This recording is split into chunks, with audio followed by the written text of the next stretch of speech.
বসবাসের ভালো পরিবেশ, বৈদেশিক মুদ্রা অর্জন ও পারিবারিক অর্থনৈতিক সচ্ছলতার আশায় বহু বাংলাদেশি পাড়ি জমান প্রবাসে। সৌদি আরবে সবচেয়ে বেশি প্রবাসী বাংলাদেশির বাস হলেও আরব বিশ্বের অন্যান্য দেশ যেমন কুয়েত, সংযুক্ত আরব আমিরাত, ওমান, কাতার, বাহরাইনে বাংলাদেশির সংখ্যা নেহায়েত কম নয়। শুধু কি তাই, ইতালি, কানাডা, যুক্তরাজ্য, ব্রাজিল, মালয়েশিয়া, মালদ্বীপ, অস্ট্রেলিয়া সহ পশ্চিমা বিশ্ব ও ইউরোপে ছড়িয়ে ছিটিয়ে রয়েছেন বাংলাদেশি প্রবাসীরা।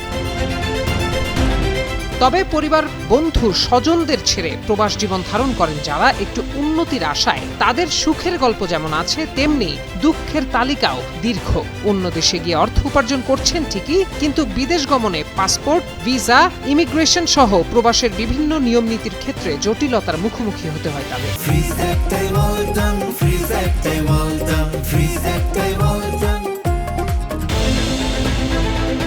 বর্তমানে এক সংকটের মধ্যে রয়েছেন সংযুক্ত আরব আমিরাত প্রবাসীরা। হঠাৎ ভিসা বাতিলের আতঙ্কে দিন কাটছে আমিরাতে কর্মরত প্রায় 10 লাখের বেশি বাংলাদেশি শ্রমিকের। ছুটিতে দেশে এসে অনেক প্রবাসী কর্মস্থলে ফেরার উদ্দেশ্যে বিমানবন্দরে গিয়ে জানতে পারছেন তাদের ভিসা কার্যকর নেই। অনেকে আবার আমিরাতের বিমানবন্দরে নেমে ইমিগ্রেশন পার হওয়ার সময় জানছেন তাদের ভিসা বাতিল হয়ে গেছে। প্রাপ্ত তথ্য অনুযায়ী পূর্ব ঘোষণা ছাড়াই 22 জুলাই থেকে সংযুক্ত আরব আমিরাতে বাংলাদেশি কর্মীদের ভিসা স্বয়ংক্রিয়ভাবে বাতিল হওয়ার ঘটনা সামনে আসতে শুরু করে। এই মুহূর্তে দেশে থাকা প্রবাসী শ্রমিকদের মধ্যে ফিরতে চান এমন প্রায় 5,000 বাংলাদেশির ভিসা স্বয়ংক্রিয়ভাবে বাতিল হয়েছে। অনেক প্রবাসী অনলাইনে তাদের স্ট্যাটাস যাচাই করে দেখেন ভিসা ক্যান্সেল হয়েছে। তবে সংযুক্ত আরব আমিরাত সরকার ভিসা বাতিলের বিষয়ে কোনো আনুষ্ঠানিক ঘোষণা না দেয়ায় ভিসা বাতিলের সঠিক সংখ্যা স্পষ্ট হচ্ছে না।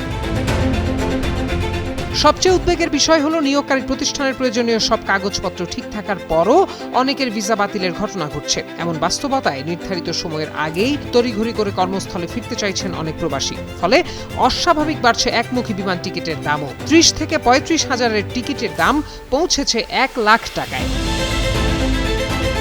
এ বিষয়ে প্রবাসী কল্যাণ ও বৈদেশিক কর্মসংস্থান মন্ত্রী আরিফুল হক চৌধুরী বলেন, এটি শুধু বাংলাদেশের সমস্যা নয়, অন্য দেশের প্রবাসীদের ক্ষেত্রে সংযুক্ত আরব আমিরাতে একই ধরনের ঘটনা ঘটছে। সংশ্লিষ্ট কর্তৃপক্ষের সঙ্গে বৈঠকের অ্যাপয়েন্টমেন্ট নেওয়া হয়েছে। পাশাপাশি পররাষ্ট্রমন্ত্রী দেশে ফিরলে কূটনৈতিক চ্যানেলেও বিষয়টি গুরুত্বের সঙ্গে উত্থাপন করা হবে। ভিসা বাতিলের ঘটনায় আবুধাবির বাংলাদেশ দূতাবাস সোমবার অফিসিয়াল ফেসবুক পেজে জানায়, এটি কারিগরি ত্রুটি নাকি অন্য কোনো বিশেষ কারণে ঘটছে তা জানার চেষ্টা চলছে।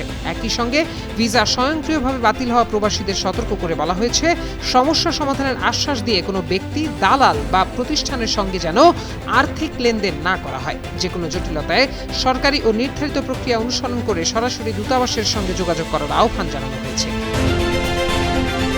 প্রত্যয় দাস, যুগান্তর নিউজ।